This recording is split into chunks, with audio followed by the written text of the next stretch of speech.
So, yeah, great to be in Birmingham, chatting with Miles Hunt from the Wonder Stuff.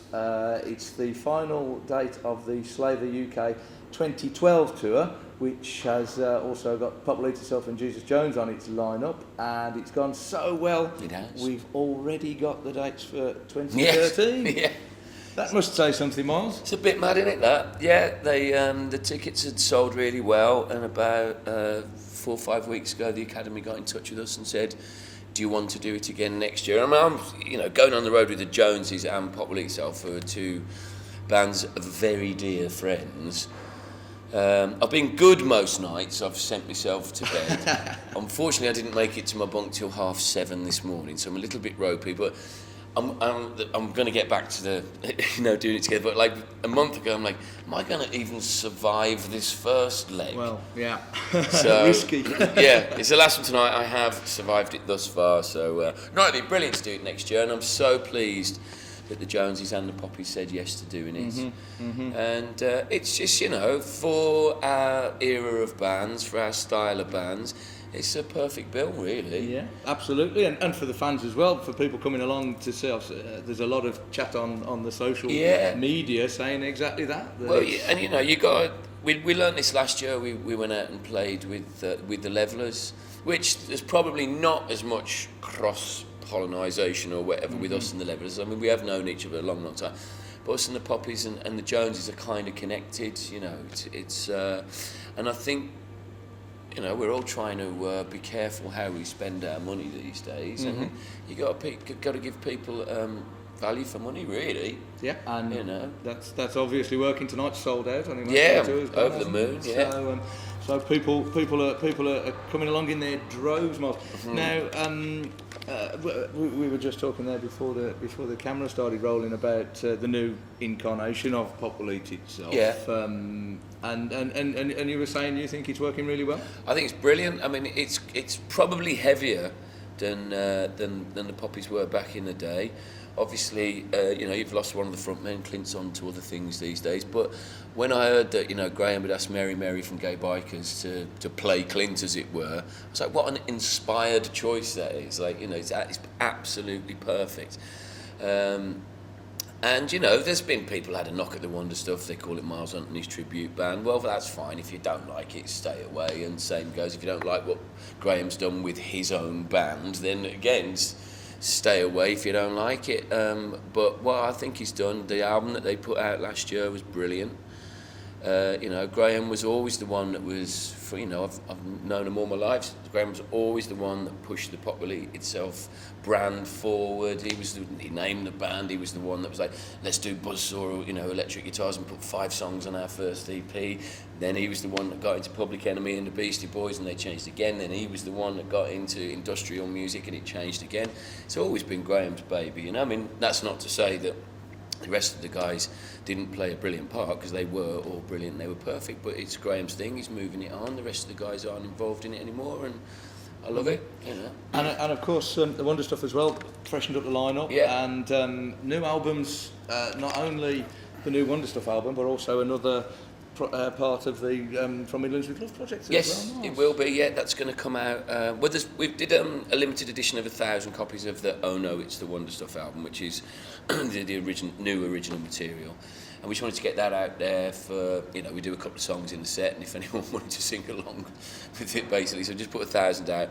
But in March, it will come out as a more general release and all the download release and all that. And as you say, it will be coupled with the From the Midlands with Love tracks that we've done, which we've done 3 singles this year. We've covered The Move. Let me see if I forget this where I am on this now. But we've done The Move, The Beats, Dex's Midnight Runners, Slade, Beverly Knight, and Duran Duran. And they've been the singles so far. And we've recorded 4 more tracks on Dodgy, Pop Will Eat Itself song. Why am I on? A UB40 song. We've done 1 in 10, and I had a great email from Brian Travers from UB40, the sax player. He said, I love it. He says the only thing wrong with it that I'm not playing on it. There you go. He'd have loved to have played on it, which we didn't know that. So there's going to be 10 Midlands covers. So yeah, it's a 20-track double album that's coming out in March. And it's basically your way of saying to people that sometimes this part of the world doesn't get the credit that Yeah. it deserves. I think what we have in the Midlands, part of our, our regional characteristics, and particularly up your way, which I moved into the Black Country. I was from, near Coventry, but when I was 18, 19, moved up to Stourbridge, and I think it's particularly prevalent there, is the self-deprecating sense of humour. We don't take ourselves that seriously. We're a bunch of piss takers, basically, and, and then you transport that into like the music scenes of the regional characteristics. A Liverpool band and a Manchester band will be the first people to tell you that they're the greatest band in the world. And I can't imagine Noddy Older ever saying to somebody that he's in the greatest band in the world. The self-deprecating sense of humour is part of our charm, and I think, because the media still is very London-based, I think by the fact that we're the first to knock ourselves. Has probably done us, our bands, our musicians, our songwriters, hasn't done us that much of a favour with your sort of London national media. And so with the From the Midlands, all we wanted to do was bring attention to the great songwriters and the great songs that have come from our area, and we've done 10 so far. I could spend the rest of my musical career doing this. It's just a wealth of amazing material from all sorts of different bands, and we haven't even touched on the metal stuff, which the Midlands, particularly Birmingham, is renowned for its input in metal bashing, and so there might be some more to come. Yeah, maybe we'll do a totally metal one. But also a new Wonder Stuff album as well. All original songs.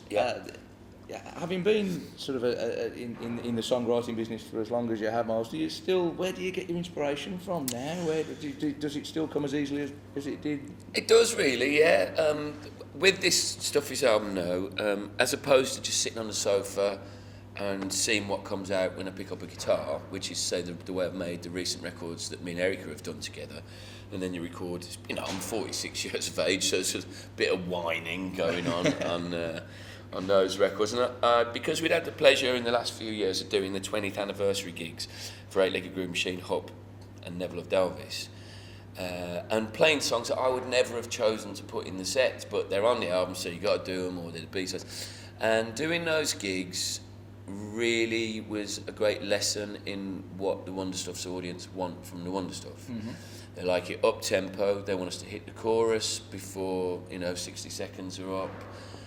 They want to have a jump about, they want to join in singing with it. So rather than just write the songs that 46-year-old Milo would just write sitting on the sofa, I had the whole album before I'd even played whatever chord from the album.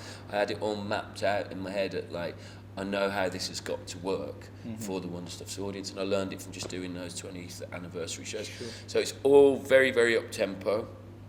It's pretty sing-along. I haven't done that much moaning lyrically. I've tried to keep a smile on my face throughout it all. So really, yeah, it was like getting a project to do, and I think I pulled it off. I've thoroughly enjoyed doing it, and the band have been great playing on it, and so it's been a year's work. But that's going to be available in March. General release in March. Yeah, general release in March. General release in March, great stuff. And certainly the initial reaction I've seen to it has been very favourable. Yeah, from the chuffed a bit. That I've read. So best of luck with that, Miles. Thanks, brother. And thank you very much for taking the time to talk to us. Lovely to see you, Martyn. Brilliant. Cheers, Thanks very much Thanks, indeed. man. That's the Bass Sessions from Birmingham with Martyn Smith and Miles from the Wonder Stuff.